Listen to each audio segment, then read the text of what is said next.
بسم اللہ الرحمن الرحیم۔ ایک حقیقی واقعے کی تصویر ہے، اس لیے ہر انسان لازمی پڑھے۔ احد ایک اعلیٰ عہدے پر فائز سرکاری ملازم تھا۔ اس کے 3 بیٹے تھے، تینوں سونے کا چمچ منہ میں لیے پیدا ہوئے اور شاہانہ زندگی گزارتے رہے۔ وقت تیزی سے گزرا اور اس کے نام کے ساتھ ریٹائر لگ گیا۔ عہدے کی مدت ختم ہوئی، ریٹائر ہو گئے اور اب زندگی کا سفر انتہا کی طرف چل پڑا۔ بیٹوں نے باپ کے عہدے سے خوب لطف اٹھایا، کہتے تھے ہمیں کیا فکر ہے، ہمارا باپ 22 گریڈ کا افسر ہے، ہمارے کام خود بخود بنیں گے اور بنتی بھی رہے۔ ایک ٹیلی فون کال پر سب کچھ قدموں میں حاضر ہو جاتا تھا۔ اور پھر وہ دن آ گیا جب بیٹے یہ بھول گئے کہ یہ وہی باپ ہے جس کے نام اور عہدے کی وجہ سے لوگ ہمیں سر کہتے تھے۔ باپ کسی بیماری کی وجہ سے چلنے پھرنے اور بولنے سے معذور ہو گیا۔ بیٹے کہنے لگے، اب تو باپ کی کمزوری دیکھی نہیں جاتی۔ ایک بیٹے نے کہا کہ ابا کی جائیداد و مال کی تقسیم کرتے ہیں، نہ جانے کب مر جائے، اب تو شرم آتی ہے بتاتے ہوئے کہ کہاں لوگ کیا کہیں گے۔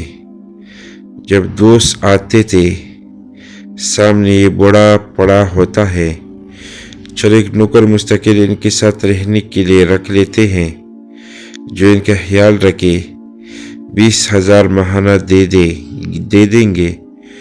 نوکر آ گیا اور اسی گھر کے ایک کمرے میں باپ کو فرش پر گدا لگا دیا گیا۔ کیا نوکر کو کہا کہ اس کا پورا خیال رکھنا، ہمیں کوئی شکایت نہ ملے۔ بیٹوں کی شادیاں ہوئی، ایک نے گرمی کی چھٹیاں گزارنے فرانس کا پروگرام بنایا اور دوسرے نے لندن اور تیسرے نے پیرس کا، اور ہر جگہ اپنا تعارف 22 گریڈ کے افسر کے بیٹے ہونے سے شروع کرتے۔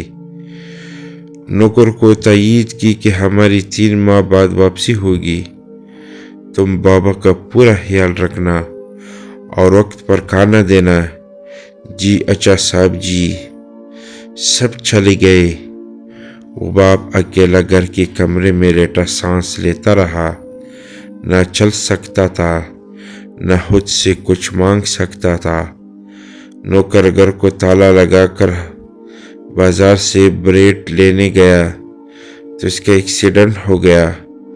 لوگوں نے اسے ہاسپٹل پہنچایا۔ وہ قومی سے ہوش میں نہ آ سکا۔ بیٹوں نے نوکر کو صرف باپ کی کمرے کی چابی دے کر باقی ساری گھر کو تالے لگا کر چابیاں ساتھ لے گئے تھے۔ ملازم اس کمرے کو تالا لگا کر چابی ساتھ لے کر گیا تھا کہ ابھی واپس آ جاؤں گا۔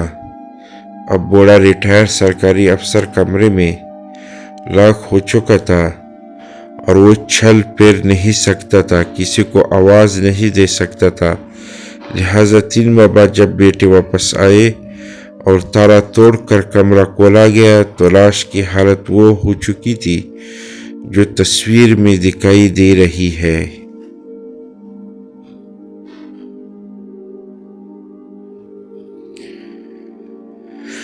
محترم خواتین اور حضرات، عبرت کا مقام ہے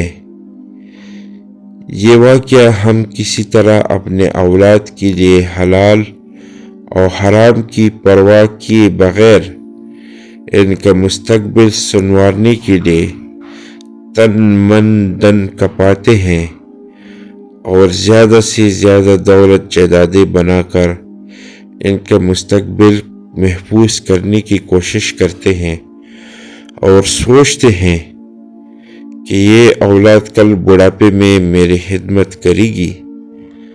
اعلیٰ ترین غیر ملکی اسکولوں میں دنیاوی تعلیم دلواتے ہیں اور دین اسلام کی تعلیم دلوانے کو توہین سمجھتے ہیں، جس میں سکھایا جاتا ہے کہ والدین کی خدمت میں عظمت ہے، ہر انسان جو بوتا ہے اس کا ہی پل بوتا ہے۔ ہمیں بھی سوچنے سمجھنے کی اشد ضرورت ہے کہ ہم اپنے اولاد کو کیا تعلیم دلوا رہے ہیں، کہ ہمارا حال بھی ایسا تو نہیں ہونے والا، سوچے گا ضرور۔